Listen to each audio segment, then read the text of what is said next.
Dr. Khalid bin Abdul Aziz Al-Jabir, seorang dokter berkebangsaan Arab Saudi, dalam bukunya yang berjudul Musyahadat Tabib Qasas Waqi'iyah, memuat banyak kisah-kisah hikmah dari pengalamannya bekerja sebagai dokter. Salah satu kisah yang disebutkannya adalah kisah jantung muazin yang mengumandangkan azan.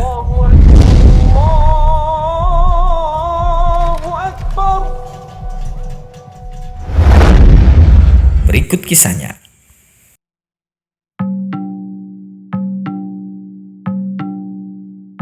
Dr. Jasim Al-Hadisi adalah seorang teman dari Dr. Khalid.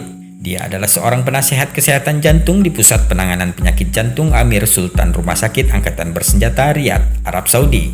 Dia bercerita, suatu malam saat ia sedang bertugas di rumah sakit, ada seorang pasien yang meninggal dunia. Maka ia segera memastikan akan kematian pasien tersebut. Ia meletakkan stetoskop di atas dadanya hingga ia mendengarkan suara. Allahu Akbar, Allahu Akbar, Allahu Akbar, Allah. Rekanku itu menduga bahwa yang didengarnya adalah suara azan subuh dari masjid. Untuk memastikannya, dia bertanya kepada perawat yang sedang bertugas, "Jam berapa sekarang?" Perawat itu menjawab, "Jam 1 malam."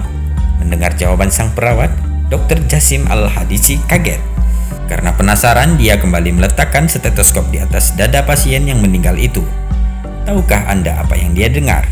Ya, dia mendengar suara azan dari jantung pasien tersebut secara lengkap. Asyhadu an la ilaha illallah.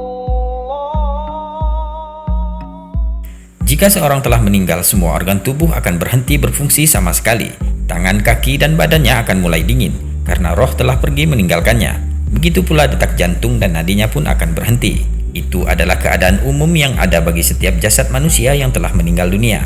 Namun demikian, tidak ada yang tidak mungkin bagi Allah Ta'ala. Jika berkehendak, Dia akan memperlihatkan sesuatu yang berada di luar nalar manusia. Untuk mengetahui bagaimana keadaan pasien itu semasa hidup, maka Dr. Jasim Al-Hadisi itu bertanya kepada keluarga pasien.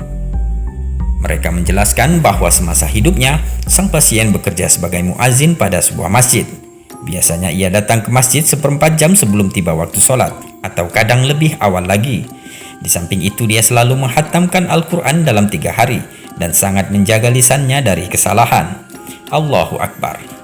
Sungguh ini adalah kejadian langka di dunia ini. Setelah muazin itu meninggal, suara azan masih terdengar dari dirinya. Bukan dari mulutnya, tapi dari jantungnya.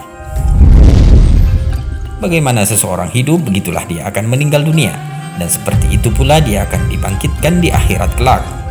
Mari kita memohon kepada Allah Subhanahu wa Ta'ala agar mengaruniakan husnul khatimah bagi kehidupan kita. Amin ya rabbal alamin. Wallahu a'lam bishawab.